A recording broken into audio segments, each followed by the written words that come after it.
विष्णु विराट महाजाग की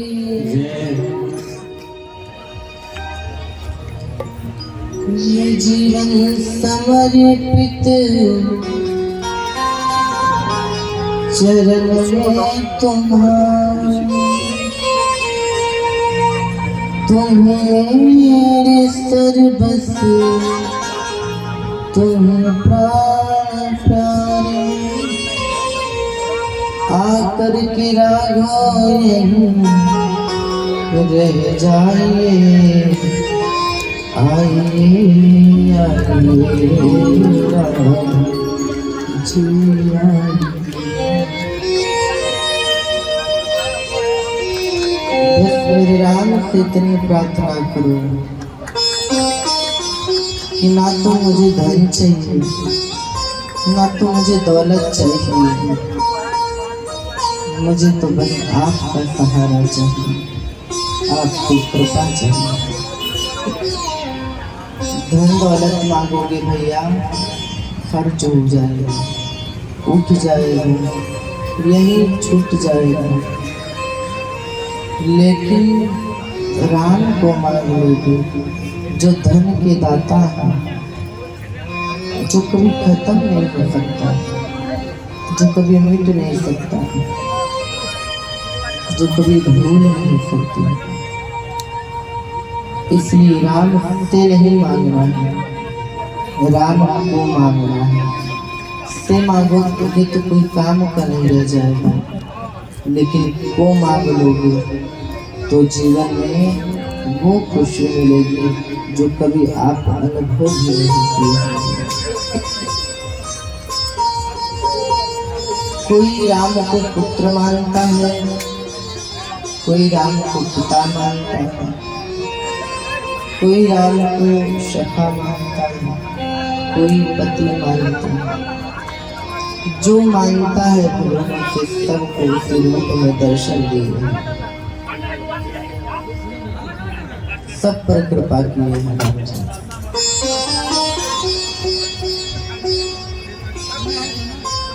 एक तो जब कथा चालू हो जाती है ना जी, अवध में खुशियां मनाई जा रही हैं। क्यों? क्योंकि राम जी ब्याह करके आए हैं। राम जी विवाह करके अयोध्या आए हैं, खुशी मनाई जा रही है। और माताएं हमारी जानकी जी का घूंघट खोल करके दुल्हन देखती हैं, लेकिन साधक जो लिखता है ना, बड़ी सुंदर सुंदर पंक्तियां गाते हैं। जब राम जी ब्याह करके आए ना तो बड़ा आनंद मनाया जा रहा था। वही बाबा मानस में लिख दिए क्या, बड़ी सुंदर चौपाई कि जब तेरा ब्याह घर आए, जब तेरा ब्याह घर आए,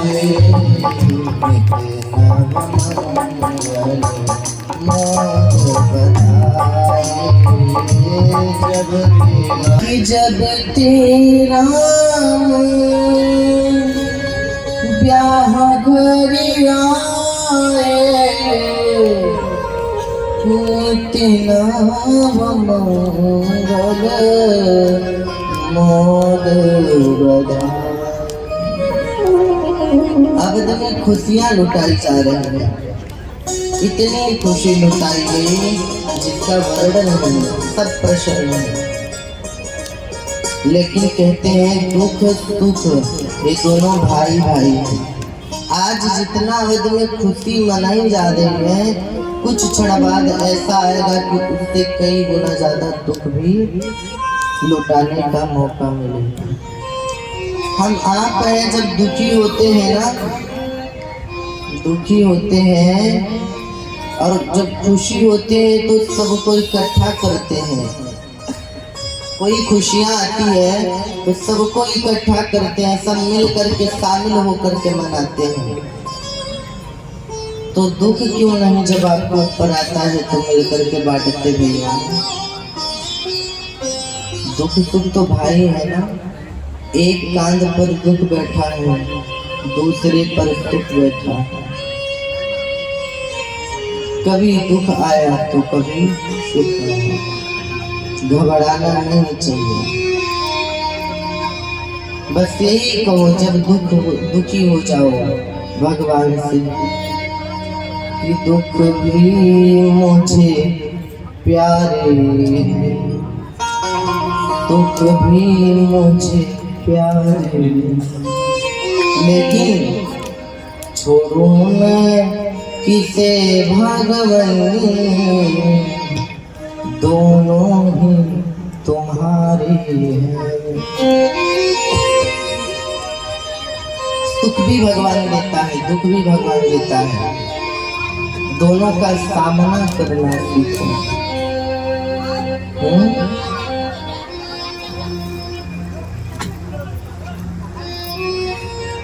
आप हम बड़े दुखी हो जाते हैं तो भगवान को दोष देते हैं।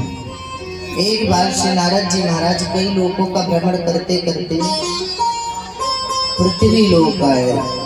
क्यों? पता है कि हमारे प्रभु सच में कहाँ रहते हैं। और जब नारद जी आए ना तो देख रहे हैं पृथ्वी लोक की लीला देख करके नारायण नारायण करके भागते हुए हरि के पास गए। जब नारायण के पास गए हाथ जोड़ करके खड़े हो गए खिन्न मन से उदास होकर के। नारायण ने पूछा नारद जी आज तो ऐसा लग रहा है कोई त्रिपड़ का धन चोरी हो गया, आप उदास हैं, क्या बात है? नारद जी कहते हैं प्रभु मैं देखने निकला था कि आप वास्तविक में कहाँ रहते हैं, लेकिन मुझे तो कहीं आप नहीं दिखे, बताइए प्रभु सरकार आप कहाँ रहते हैं? तो नारायण कहते हैं कि नाम वसामि वैकुंठी योगी नाम हृदय नचा तद भक्त गायत्री नारद ना हम बसाने वैकुंठ योगी नाम हृदय नचा, ना तो मैं वैकुंठ में ही हूँ योगी नाम हृदय नचा, ना तो मैं योगियों के हृदय में हूँ। क्यों? जिनका नाम मौनी बाबा है उनके यहाँ बड़े बड़े साउंड बज रहे हैं। जिनका नाम त्यागी बाबा है करोड़ों का आश्रम बना पड़ा है। जिनका नाम ब्रह्मचारी बाबा है उनके आश्रम में छोटे छोटे बच्चे खेल रहे हैं। जिनका नाम फलाहारी बाबा है उनके यहाँ बड़े बड़े पतीले में पकवान बन रहे हैं।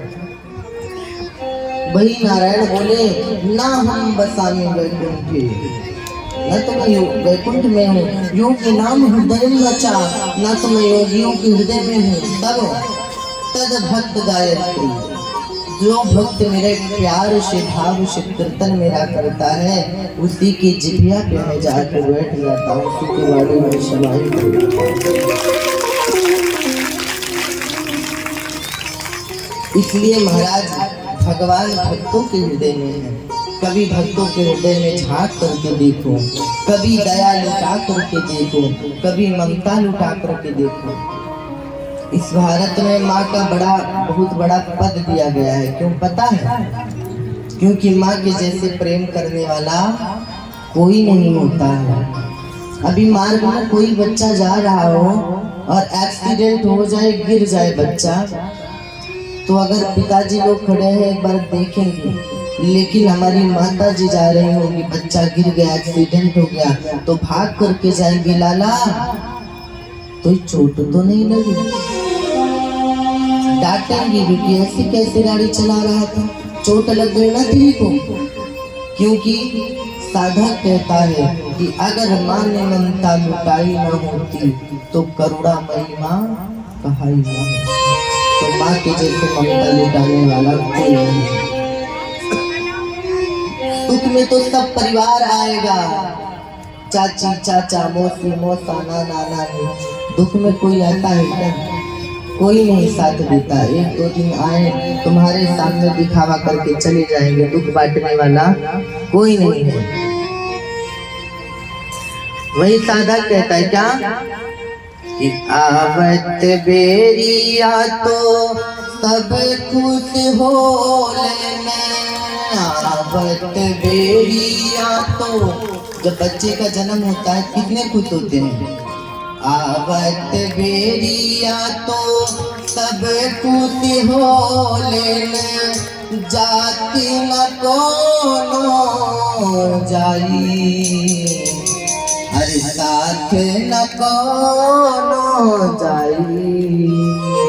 आते समय तो बहुत खुश होते हैं, लेकिन जब आप विदा लेते हो तो कोई साथ देता है क्या? नहीं। इसलिए भंवरवा के तुम्हारा संग जाई,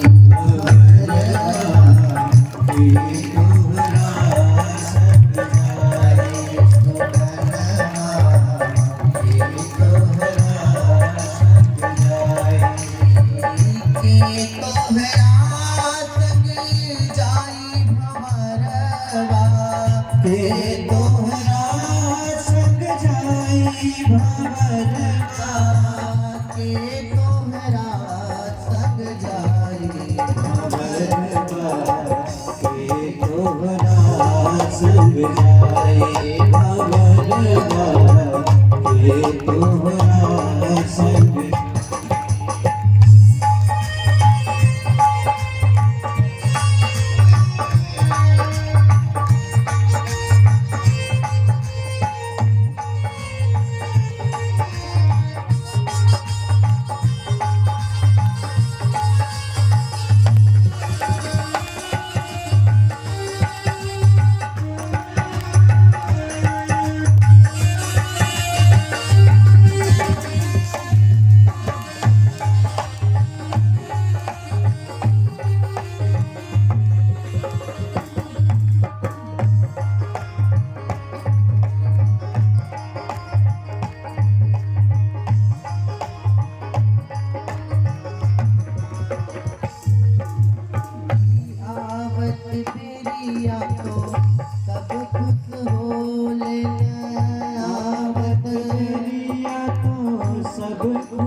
सब खुश हो जात क्यों ना जाई साथ क्यों ना जाई भंवरवा के तोहरा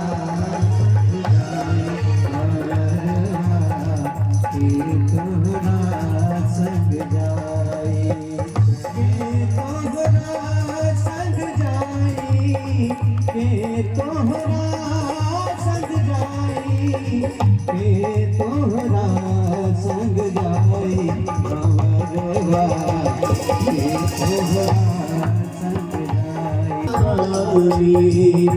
अंतर जाने सब कुछ जाने माल खजाना धन दौलती सब माल खजाना धन दौलत सब।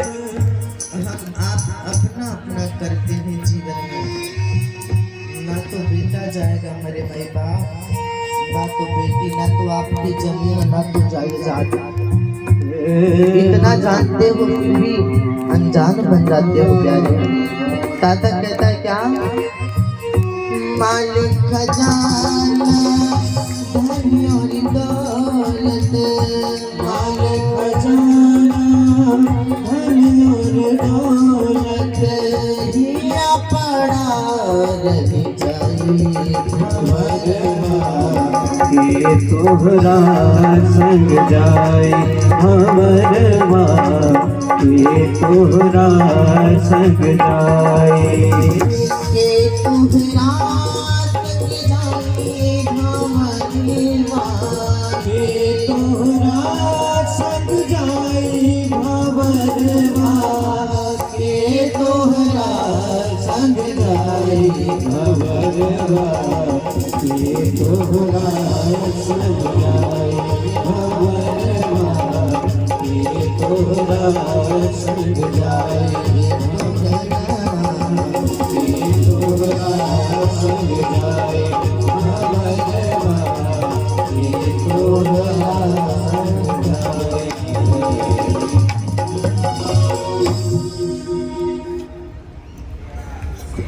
हमारे आपके साथ में कुछ नहीं जाने वाला भैया। एक दुकान पर लिखा था कि आज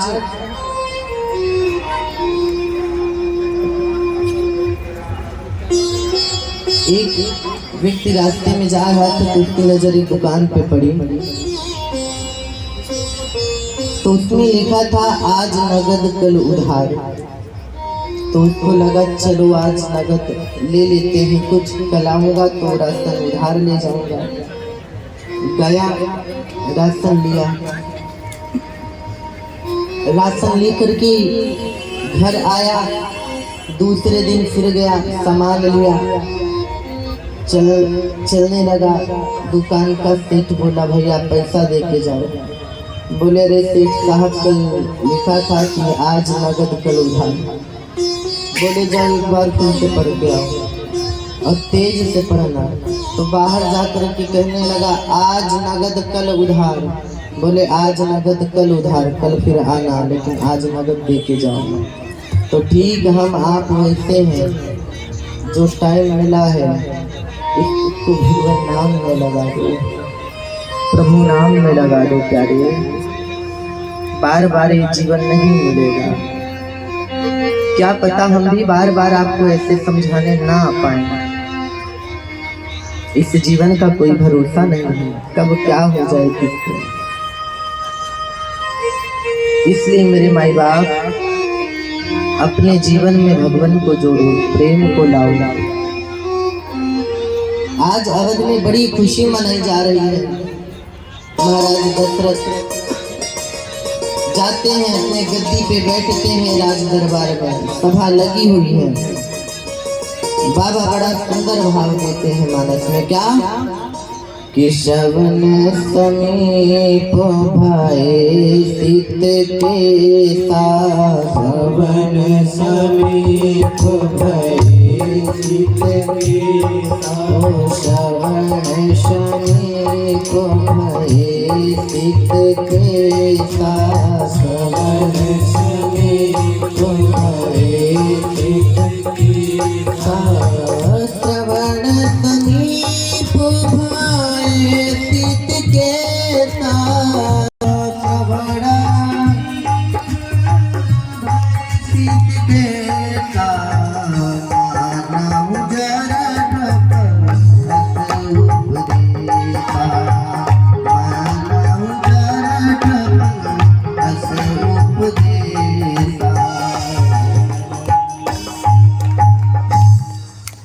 कि श्रवण समीप स्थित के साथ। महाराज गद्दी पे बैठे थे तो दर्पण में देखते हैं कि उनके बाल सफेद हो रहे हैं। मानव जरठ पनु अस उपदेशा। महाराज देखते हैं कान के पास बाल सफेद हो रहे हैं। जब आपके बाल सफेद होने लगे तो समझ जाओ कि अब चलने की घड़ी आ रही है। अब आप कहेंगे महाराज आजकल तो जो कल का बच्चा पैदा होता है उनके बाल पाकर होते हैं, लेकिन संकेत क्या बताया गया कि श्रवण समीप भय सिद्ध के साथ। बाल सफेद होता है बच्चों का, लेकिन वृद्धावस्था के जो लोग हैं उनके कान के बाल, कान के पास के बाल सबसे पहले श्वेत होते हैं। उससे यह पता चल जाता है कि अब मेरी उम्र ढल रही है, अब हमको भगवान का भजन करना चाहिए।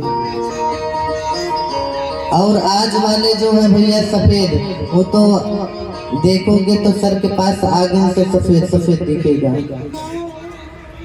अब बढ़िया जब बाल श्वेत हो गए ना तो कहेंगे चलो इसको काला करने में टाइम नहीं लगेगा, बढ़िया गोदरेज लाए और बढ़िया लगा लिए, काला हो गया। एक बार क्या हुआ महाराज, एक बार एक सेठ अपने पिताजी के बाल को सफेद से काला कर दिया और अपना भी बाल काला कर लिया। अब सेठ का पोता देख रहा था तो वो सोचा कि ये लोग सफेद बाल को श्वेत बाल को काला कर रहे हैं। तो क्या किया गया, दुकान से चूना निकाल के लाया और एक कटोरी में चूना घोर के अपना बाल सफेद कर लिया। सेठ ने कहा अरे बाबरे तू ये क्या कर रहा है? तो सेठ का लड़का कहता है पिताजी आप भी बाल काला कर लिए, दादाजी भी काला कर लिए, और कोई एक होना चाहिए घर में जिसके बाल श्वेत रहे, सफेद रहे। क्यों? क्योंकि जिसके बाल सफेद रहते हैं वो वृद्ध दिखता है, बड़ा होता है, बुजुर्ग होता है, घर का हर एक प्राणी उसी के अनुसार चलता है, तभी वो घर स्वर्ग होता है। महाराज आज का तो नहीं पता, पहले के जब घर बनते थे ना, मिट्टी के घर बनते थे तो आगे दहलीज बनाई जाती थी। दहलीज क्या होती थी? घर की मर्यादा, हमारे घर की बहू बेटी दहलीज के बाहर नहीं जाती थी। आजकल बड़े बड़े प्लॉट में देखोगे दहलीज नहीं, लिफ्ट दिखेगा। कोई संस्कार है क्या? कोई संस्कार नहीं बचा। इसलिए घर में अगर बाल वेट हो रहे हैं, जो परमात्मा ने बना दिया उसी में प्रसन्न रहिए। जरूरी नहीं है खुद को डेंटिंग पेंटिंग करिए। अब भाई आज वाले करें सफेद जिनके हो रहे हैं, बच्चे करें तो वो अलग बात है, बीमारी है। लेकिन 80 साल की अम्मा को देखोगी, नाती की बारात तो निकल रही है तो सबसे पहले उनका बाल काला कर देंगे। मुंह में एको दांत नहीं है, बाल काला है, रात को देखोगे डर जाओगे। हाँ, इस सत्य घटना है। अभी अभी हम लोग जालौन गए थे कथा करने, तो जिसके यहाँ रुके थे माता जी, पूरा वृद्धावस्था 80-90 साल की थी माता जी। अब एक तो फैशन मैक्सी वाला चल गया है भैया। अम्मा जी 90 साल की थी, बाल पूरा काला कर दिया और बाल के साथ साथ पान खाई हुई थी, मुंह में एको दांत नहीं था। और वही मैक्सी सफेद कलर की पहन के रात को आई, मुझसे मिलने। और उस समय फूला बाबा नहीं थे, किचन में थे, हम बैठे थे। माता जी एंट्री की तो लाइट कट गई, और लाइट कटते ही माता जी की सफेद आंखें दिखी, काला बाल दिखा, सफेद मैक्सी दिखा। मैंने कहा सीताराम सीताराम, जय हनुमान ज्ञान गुण सागर। जंगल में आए हैं कथा करने, पूरा जंगल ही जंगल है, अगर ऊपर इतना आ गए तो खा जाएगी। इतने में माता जी बोली, बाबा आपसे मिलने के लिए हम आए हैं। इतने में लक्ष्मी मैया कृपा कर दी, लाइट जल गई। हम कहे माता जी इतना सुंदर स्वरूप बनाई हो कि अगर हमारे जगह पे कोई 80-90 साल का होता तो टैग में गायब हो जाता है। बोलो जय जय श्री सीताराम। आज वही दशरथ जी महाराज गद्दी पे बैठे हैं और दर्पण में देखते हैं कि मेरे बाल श्वेत हो गए, मतलब अब ये गद्दी को मैं कैसे संभालूं।